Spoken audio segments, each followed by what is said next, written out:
소개 말씀 감사합니다. 네, 감사합니다. 네. 네.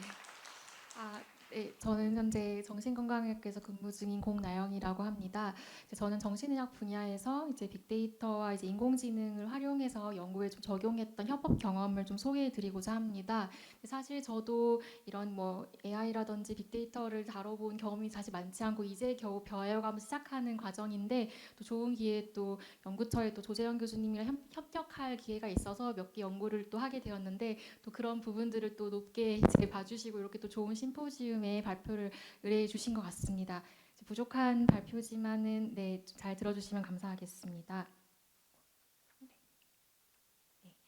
크게 좀 세 가지 연구 시행한 것들을 좀 소개해드리고자 합니다. 첫 번째 연구는 현재 좀 리비전 단계 중에 있는 논문인데 우리나라 건강보험의 청구 데이터를 활용해서 이제 실제 성인 우울증 환자에서 ADHD가 동반되는 경우들이 있는데 항우울제를 사용하면서 ADHD 약물을 추가했을 때 좀 세이프티 프로파일 측면에서 현재 우리의 좀 리얼월드에서 보여지는 그런 빅데이터로 한번 분석해 보았을 때 어떠한 면이 있는지를 본 연구이고 두 번째는 현재 리절트까지 나온 연구인데 실제로 이제 정신건강의학까지 되게 관심이 있는 어쨌든 아웃컴 중에 하나가 좀 수어사이달 어템이라든지 아이디에이션과 같은 자살과 관련된 부분들인데 이런 것들을 우리가 뭔가 구조화된 데이터를 통해서만 예측하는 것이 아니라 정신과의 이런 기록지에 프리텍스트로 기록되어져 있는 여러 가지 사회적 요인들이 있는데 그런 요인들을 추출해서 그 모델에 도입을 했을 때 얼마나 이런 자살 시도나 사고를 예측하는 데 개선이 되는지를 보고자 하는 이제 모델을 개발한 연구인데 이제 이 메인 연구는 이제 아주대학교에서 진행을 하였고 이제 그 아주대학교에서 개발한 이제 모델을 저희 병원의 이런 데이터에 익스터널 밸리데이션을 했던 그런 연구 결과에 대해서 소개해드리고자 합니다. 마지막으로 조금 프릴리미너리한 연구이긴 한데 작년에 이제 조재영 교수님께서 의료정보학회에서 이제 포스터 발표를 했던 부분인데 제가 조금 참여를 하게 되어서 잠깐 언급을 드리고자 하고요. 정신건강의학과 초신 기록지를 우리가 LLM이라고 하는 이런 AI 툴을 이용해서 좀 특히나 정신과 의사가 좀 임상적으로 관심 있어한 여러 가지 피처들을 이런 인공지능이 얼마나 좀 애큐레이트하게 좀 추출해내는지를 좀 검증하는 좀 그런 간단한 연구였습니다. 그래서 각각에 대해서 좀 소개를 드리고자 하고 첫 번째 연구의 좀 백그라운드나 이런 것들을 설명을 드리자면 실제로 성인 ADHD와 디프레션이 굉장히 흔하게 코몰비드한다고 알려져 있고 그리고 디프레션으로 처음에 평가를 했지만 그 기저에는 좀 여러 가지 ADHD 심텀들이 조절이 안 되면서 디프레션이 동반되는 경우들이 있다 보니까 뒤늦게 ADHD를 진단받아서 좀 치료를 받게 되는 좀 언더 다이아그노스 되는 부분들이 있다 보니 이런 것들이 실제 임상 현장에서 이제 항우울제와 이런 ADHD 치료제를 병용하는 경우들이 상당히 많은데요. 이 두 가지 약제들을 병용하는 것이 과연 좀 안전하고 뭔가 여러 가지 좀 사이드 이펙에 있어서 조금은 괜찮을지에 대해서는 뭔가 대규모의 좀 이런 데이터들에 대한 에비던스가 좀 부족하다 보니까 그런 뭔가 리서치 갭을 조금 충족하고자 이 연구들을 좀 진행을 하게 되었고 이제 재작년에 자만네트워크 오픈에 이제 이 연구에 같이 참여해 주셨던 이제 아주대학교의 의료정보학 교실의 이동윤 선생님께서 투고하신 논문이 사실 좀 선행 연구가 되어서 진행을 하게 됐던 건데 위 논문의 경우에는 이제 메틸페니데이트와 SSRI라고 하는 단일 항우울제를 병용했을 때 좀 이런 세이프티의 측면이라든지 이런 것들을 이제 건강보험 데이터로 분석했던 연구입니다. 이제 위 연구 같은 경우는 이미 ADHD 치료제를 복용하던 와중에 SSRI를 추가했을 때 좀 이런 세이프티를 봤던 거라면 그 역의 방향으로 이제 우울증 치료를 받는 환자들에서 ADHD 약물을 추가했을 때는 어떤지에 대한 좀 그런 연구 컨셉을 좀 잡아서 진행을 하게 되었고 연구의 목적은 안티디프레선트를 모노테라피하는 경우와 그리고 이제 컴비네이션 테라피를 했을 때 한 15가지의 여기 그림의 표에 있는 아웃컴 밸류에서 좀 차이가 있는지 프라이머리 하게는 정신과 의사들이 좀 가장 이런 우울증 환자에서 ADHD 약물 치료를 추가할 때 조금은 이제 컨선하는 부분들이 혹시나 이런 도파미너지컬 드럭 때문에 환자의 무드 체인지가 생긴다던가 수어사이드 리스크가 생긴다던가 앵자이티가 심해진다던가 이런 부분들을 사실 임상 현장에서 고민하게 되는데 그럼 정말로 이런 빅데이터를 사용해서 우리가 분석을 했을 때 이런 것들이 증가하는지 또 한 가지 이런 모노아민에 작용하는 이런 정신신경 용제들이 여러 가지 카디오베스큘러한 그런 리스크들이 좀 있기 때문에 이 두 가지 약물을 병용했을 때 뭐 하이퍼텐션이나 어리드미아라던가 혹은 그 외 여러 가지 소마틱한 증상, 헤데익이라든지 트레머라든지 이런 부분들에 있어서 어드버스 이벤트가 더 많이 현저하게 생기는지 이런 부분들에 대해서 조금 아웃컴을 좀 비교한 연구라고 보시면 될 것 같습니다. 스터디 디자인의 경우에는 앞서 말씀드렸던 것처럼 2013년부터 2022년도까지 이제 건강보험 심사평가원의 청구 데이터를 활용하여서 진행을 하였고, 이제 인클루전된 대상자들로는 이제 ADHD 어덜트 중에서 18세 이상이고 ADHD와 디프레션을 같이 가지고 있으면서, 그리고 이제 항우울제 중에서 부프로피온의 경우에는 이제 노르아미너진 그리고 도파미너지간 드럭이기 때문에 물론 우울증에서도 치료를 하지만 성인 ADHD에서 함께 사용하는 경우들이 있다 보니까 여러 가지 조금은 노출 오분류를 유발할 수가 있어서 제외를 하였습니다. 그래서 이제 또한 이제 교란 분수들을 보정하기 위해서 여기 말씀드렸던 프로펜시티 스코어 매칭을 사용해서 이런 약제 이외에도 다른 여러 가지 인구와 특적이라던가 다른 뭐 약물이라던가 코몰비드한 그런 문제들이 영향을 줄 수 있는 부분들을 최대한 좀 통제하고자 하였었고, 주 메인 아날라이시스 같은 경우에는 이제 치료 받는 기간, 약물을 사용하는 기간 동안을 분석을 하는 에스트리티드로 이제 적용을 하여서 이제 콕스 헤이즐드 레이쇼 모델을 적용하여서 아까 말씀드렸던 그런 아웃컴들이 발생하는 위험도의 차이가 있는지를 보았었고, 센시티비티 아날라이시스를 위해서 좀 다양한 이런 어떤 방법들을 활용해서 이제 1대1 매칭뿐만이 아니라 1대 N 매칭이라던가 이런 에스트리티드 방식이 아니라 이제 ITT 방식과 같은 다양한 이런 분석 방법들을 활용해서 이러한 결과들이 메인 아날리시스 나온 결과들이 레플리케이션 되는지를 좀 보았습니다. 그래서 최종적으로는 이제 한 8천여 명의 이런 쌍이 이제 분류가 되었고, 그 중에서도 이제 ADHD 치료제에서 가장 좀 주되게 사용되는 약물들이 메틸페니데이트와 아토목세틴인데, 이 두 가지가 한 가지는 스티뮬런트 계열이고 한 가지는 넌 스티뮬런트 계열이고 약의 작용률이 좀 차이가 있다 보니 이 두 약제별로 이런 좀 어드버스 이벤트라던가 이런 아웃컴에 좀 차이가 있는지를 보는 그런 서브그룹 분석을 시행하였고, 위 대상자들은 약 1000여 명의 대상자들이 포함이 되었습니다. 그래서 이제 메인 리절트 살펴보시면 이제 첫 번째로 아까 전 여러 가지 이런 코베리어트를 좀 통제하기 위해서 이런 프로페신팅 스코어 매칭을 시행하였을 때 이제 안티디프레스트만 사용하는 경우와 또 두 가지를 함께 사용하는 분들 사이에서 ASMD 0.2 이하면은 어느 정도 이제 큰 차이 없이 잘 좀 분류가 되었다라고 볼 수가 있는데, 모든 그런 변수에서 이런 ASMD 0.2 미만으로 좀 잘 균형이 분배가 되었고, 이런 메티베니베이트 군과 아토모세틴 군 서브그룹을 이제 분류했을 때도 적절한 이제 성향 점수 매칭이 이루어졌다라는 것을 확인해서 이제 저희가 이제 확인해 볼 수가 있었고, 이제 두 번 가장 메인 리절트를 좀 살펴보시자면은 이제 주요 결과에 대한 이제 테이블과 피겨인데요. 전체 15개 변수에 대한 이제 위험비를 이제 포레스트 플롯과 이제 테이블로 표현한 이제 패널입니다. 이제 패널 A의 경우에는 이제 항우울제 단독 치료군과 그리고 항우울제와 ADHD 치료군 병용군 사이에서 우리가 관심 있게 보고자 하는 이런 아웃컴에서 좀 차이가 있는지를 보았을 때, 좀 통계적으로 이런 병용군에서 조금 해저드 레이쇼가 증가한다고 확인된 부분들이 틱 디스오더와 그리고 하이퍼텐션이었습니다. 그 외에 이제 아토목세틴과 메티페니데이트라는 두 가지 이전 ADHD 그룹 간의 비교를 했을 때 좀 더 아토목세틴 좀 더 페이버하다, 조금 덜 생기더라라고 알려져 있는 이런 부분들은 헤데이크와 슬립 디스오더였었고, 그 외에 이제 정신과 의사들이 좀 많이 좀 염려하게 되는 뭐 자살의 위험이라던가 앵자이티라던가 혹은 뭐 매니아 같은 이런 부분들은 본 연구 결과에서는 병용군과 단독 치료군 간의 비교를 했을 때 위험도에 있어서 유의한 차이가 없었다라는 것들을 좀 확인을 해볼 수가 있었습니다. 그리고 그 외에도 이제 이러한 결과 변수들의 누적 발생 곡선을 좀 확인해 보고, 또 앞서 말씀드렸던 그런 메인 리절트가 다양한 이런 분석 환경에서 레플리케이션 되는지 보는 센시티비티 아날라이시스 시행을 했을 때, 이제 첫 번째로 가장 틱 디스오더가 가장 조금은 모든 이런 분석 방식에 있어서도 유의하게 방향성도 일치하고 통계적으로도 이런 ADHD 약물과 항우울제를 병용했을 때 좀 유의하게 증가하더라라는 것들이 조금은 확인할 수가 있었었고, 앞서 말씀드렸던 하이퍼텐션의 경우에는 이보단 좀 덜 로버스트하였습니다. 그렇지만 전반적인 방향성들은 일치한 결과들을 확인해 볼 수가 있었고, 이제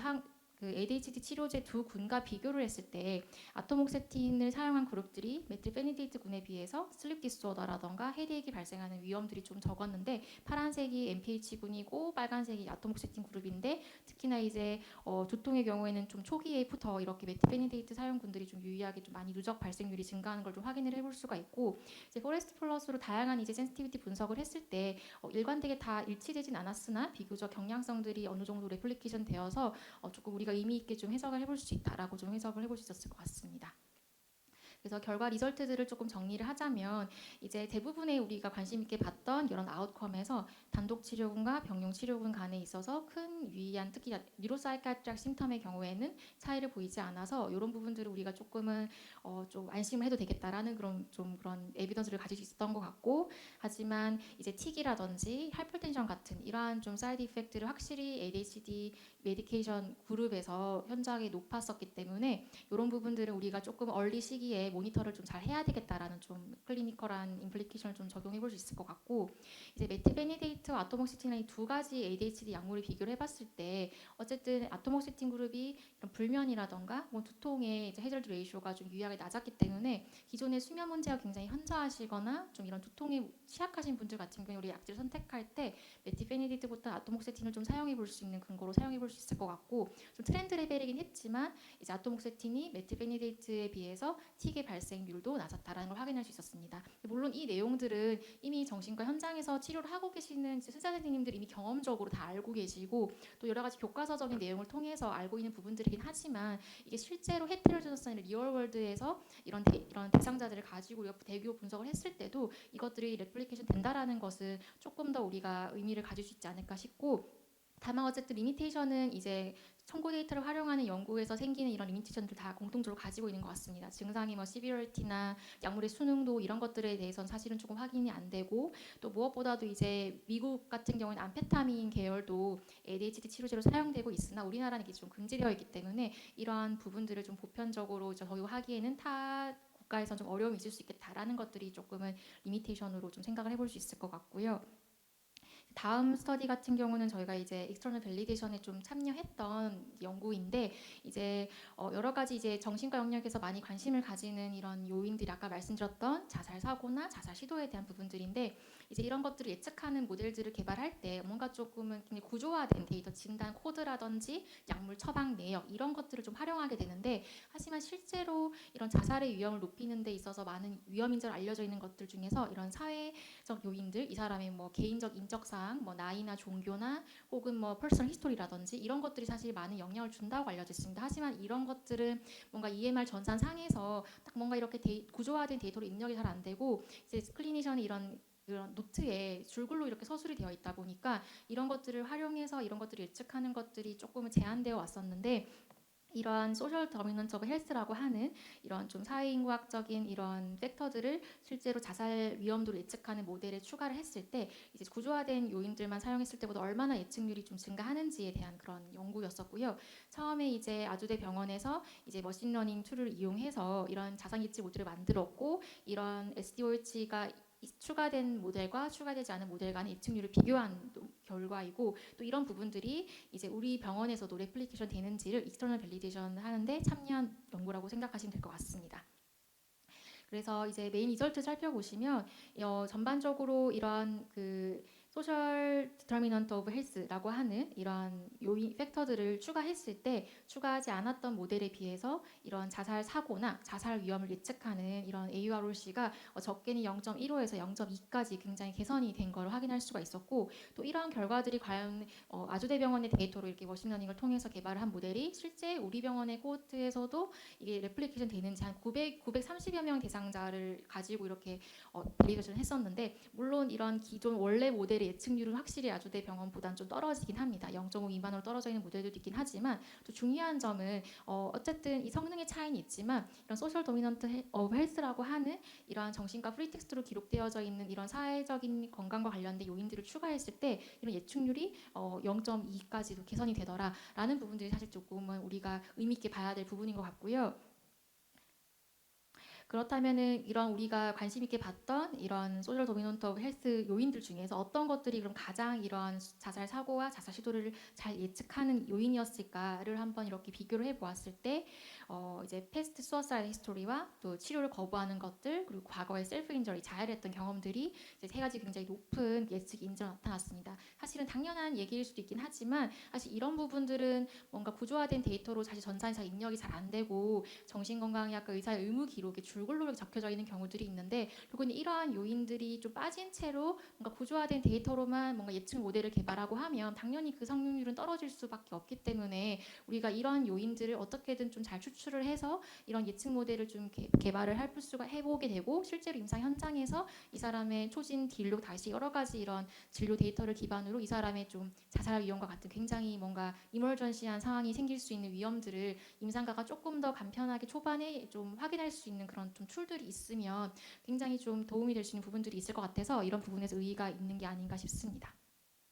그 외에도 이제 이런 SDOH를 포함하지 않은 모델에 비해서 예측 자살에 대한 예측 확률과 또 실제 발생률 간에 얼마나 일치하는지를 보는 이런 칼리브레이션 커브를 봤을 때 이제 요 좌측이 아주대병원의 데이터에 대한 기록이고 이제 우측이 이제 저희 병원의 이런 데이터 밸리데이션의 기록인데 물론 아주대병원에 비해서는 이런 칼리브레이션 커브가 이 직선에 가까울수록 굉장히 잘 예측한다고 봐야 되는데 예측률이 좀 떨어지긴 하나 일관되게 이 두 개에서 나타나는 부분들은 아까 말씀드렸던 이런 소셜 디터미넌트 오브 헬스라고 하는 이런 피처들을 추가했을 때 훨씬 더 이런 예측률들이 개선이 되더라라는 것들을 일관되게 이 두 코호트에서 좀 확인할 수 있었다라는 것들이 좀 의미 있는 좀 결과로 좀 우리가 생각해 볼 수 있을 것 같습니다. 네, 그리고 이제 마지막 이제 세 번째 연구에 대해서 좀 간단하게 좀 설명을 드리고자 하는데요. 요거는 약간 좀 프릴리미너리한 좀 스터디라고 보시면 될 것 같고 아까 말씀드렸다시피 정신과 초진 때 사실은 이제 가장 이제 임상적으로 환자를 가장 이제 임상가들 인터뷰를 굉장히 제일 많이 오래 하고 제일 많이 이런 정보를 취득하는 그런 시기들인데 이런 것들이 굉장히 대부분 뭔가 두서없는 이런 줄글로 나열되어 있는 경우들이 많습니다. 그러다 보니까 이제 이 환자 다시 왔을 때 재진을 볼 때도 이제 물론 이게 숙달이 되면 빨리빨리 확인해서 이렇게 기록들을 정리하지만 이제 시간이 촉박하다 보면 옛날에 아무리 내가 풀 히스토리를 해가지고 굉장히 디테일한 걸 다 기록을 해놔도 이걸 다 일일이 들어가서 다 확인하지 않는 이상 재진을 볼 때 이걸 또다시 이렇게 확인하거나 하는 데 있어 굉장히 좀 제한이 될 수가 있는데 이런 줄글로 형성되어 있는 이런 정신과의 대부분의 의무 기록을 요즘은 이제 AI 중에서 LLM이라고 하는 이런 모델을 통해서 조금 우리가 정신과 의사들이 좀 관심 있어하는 그런 피처들을 얘네들이 정말 잘 추출을 해낼까라는 그런 좀 궁금증에서 이제 이 분석을 연구를 해보게 되었고 특히나 이제 디프레션 환자들이 외래를 내원했을 때 임상가들이 약제를 초이스하거나 이 사람을 좀 예후가 좋다 안 좋다를 좀 평가할 때 있어서 가장 주안점을 보는 것들이 첫 번째로는 굉장히 자살 사고가 지금 현재 현저하게 있냐, 자살 이온도가 높냐라는 것과 또 두 번째로는 이 사람이 혹시나 단극성 우울증이 아니라 양극성 바이폴러 디프레션이지는 않을까. 왜냐하면 바이폴러 디프레션의 경우에는 이 사람이 지금은 우울증을 왔지만 향후에 이런 매니아라던가 하이퍼매니아 같은 기분 변화가 있을 여지들이 있기 때문에 이런 경우에는 항우울제를 또 섣불리 줬다가 갑자기 매닉해져가지고 오는 경우들이 있거든요. 그래서 초반에 이런 바이폴라리티가 과연 있는지를 확인해 보는 것들. 또 한 가지 굉장히 시비어한 디프레션 중에서 우리가 사이코틱한 정신병적 증상이라고 해서 심각한 망상이나 환각이라던가 이런 것들이 동반되어 있는 우울증 같은 경우는 조금은 우리가 좀 위험한 환자군이기도 하고 또 바이폴라리티도 가지고 있는 경우를 보는 경우들이 있기 때문에 이런 사이코틱한 심텀들이 동반되어 있는가 이런 것들을 좀 세 가지를 초반에 볼 때 좀 관심 있게 좀 물어보고 확인하게 되는 부분들인데 그렇다면 우리가 이렇게 줄글로 적혀져 있는 초진 기록지에서 이 LLM 모델을 사용해서 이런 부분들 피처들이 얘네들이 과연 있다 없다를 잘 추출해낼까라는 그런 이제 분석을 해보았고 그 중에서도 매드젠마라고 하는 구글에서 이제 개발한 LLM 모델인데 얘네들 같은 경우에는 외부 서버에 연결 없이 병원 내부의 폐쇄망 GPU에서 독립적으로 운용 가능하다는 장점이 있어서 특히나 이런 의료 정보를 활용하는 연구들이 외부로 유출되는 그런 리스크에서 조금은 안전하기 때문에 이런 이 AI 툴을 이용을 하였고 그래서 얘네들한테 프롬프트를 줘가지고 너는 이런 피처들을 추출하는 전문가야라고 설명을 해주면서 이런 게 있었을 때 있다 없다를 추출해주고 너가 이걸 있다고 판단을 했다면 진료 기록에서 어떤 근거를 가지고 이걸 추출했는지 에비던스도 같이 이 구절 프레이즈도 너가 알려줘라고 이렇게 해서 이제 일을 시키고 그 다음에 이제 정신과 의사가 이제 실제로 정신과 의사도 의무 기록을 검토를 해서 이제 정신과 의사도 이런 피처들이 있다 없다를 이렇게 태깅을 해가지고 그 일치율이 어느 정도냐 이런 것들을 이제 보는 이런 연구였다고 생각하시면 될 것 같습니다. 그래서 생각보다 오버롤 에쿠러시가 한 93% 정도였고 수어사이드 리스크라든지 사이코틱한 피처 그리고 바이폴라리티 이런 부분들은 90% 이상으로 얘네가 제법 잘 예측을 하더라라는 것들이었고요. 그래서 어쨌든 얘네들이 뭔가 별도의 뭔가 튜닝 없이 그냥 한 번에 이렇게 프롬프트를 주는 것만으로도 일을 시켜도 정신과 전문의가 판단하는 기준과 비교적 피처들을 잘 일치해서 추출하더라라는 게 조금은 의미 있는 결과였던 것 같습니다. 그래서 이 연구 결과를 통해서 우리가 좀 비전형적으로 막 기술되어 있는 이런 정신과적인 의무 기록들을 LLM을 사용하면은 좀 구조화해서 조금 더 이렇게 추출할 수가 있고 이런 것들을 우리가 잘 활용하면 뭔가 하이 리스크 그룹을 좀 선별한다든지 좀 조기 진단이나 이런 인디비주얼라이즈한 트리트먼트를 하는 데 있어서 활용하는 데 좀 도움이 되겠다라는 것들을 조금 생각해 볼 수가 있고 이런 부분들을 앞으로 좀 향후 다른 코호트로 확장을 한다든지 앞서 말씀드렸던 그런 자살 예측 모델과 같은 다양한 이런 위험 예측 모델에 좀 도합을 해서 좀 활용해 보는 것들을 기대해 볼 수 있지 않을까라는 생각을 하게 되는 것 같습니다. 그래서 마지막으로 정리를 하자면 세 가지 연구에 대한 간단한 요약을 적어 보았고요. 어쨌든 참고해 주시면 될 것 같고 결국에는 이제 정신과적인 이런 증상이라든지 이런 질환들은 굉장히 조금은 헤테로지너스하고 또 뭔가 한 번에 딱 한 번 비진만으로 이 환자를 되게 풀로 어세스를 해가지고 되게 뭔가 정확한 진단을 내리는 환자들보다는 좀 롱텀하게 좀 팔로우를 하면서 그 트래젝토리를 보면서 이 사람이 처음에는 디프레션이었지만 알고 보니 바이폴러였던 경우들이 있고 처음에는 뭔가 디프레션이었는데 알고 보니 이 사람이 스키조프레니아의 전구 증상이었던 경우들이 있고 혹은 디멘샤의 전구 증상이었던 경우들이 있고 이런 롱텀한 트래젝토리가 되게 중요할 수가 있는데 그동안에 이런 실제 임상 데이터라든지 특히나 정신과 연구에 있어서 조금 어려움을 줬던 것들이 뭔가 랩 수치라던가 뭐 판독 결과 같은 뭔가 구조화된 데이터들을 병원 데이터에서 수집하기가 어렵고 이런 줄거리 텍스트를 활용해야 되다 보니까 그걸 일일이 사람의 손으로 다 태깅을 하는 그 데이터를 다시 이렇게 리파이닝하는 과정이 사실 굉장히 좀 허들이었는데 이런 머신러닝 툴과 AI 툴을 이용하면은 이런 연구의 스펙트럼에 있어서도 도움을 줄 것 같기 때문에 이를 위해서 또 정신의학이라든지 또 의료정보학 간의 지속적인 좀 콜라보레이션이 좀 중요할 것 같다는 생각을 하게 되는 것 같습니다. 네, 이상으로 발표를 마치도록 하겠습니다. 경청해 주셔서 감사합니다. 네.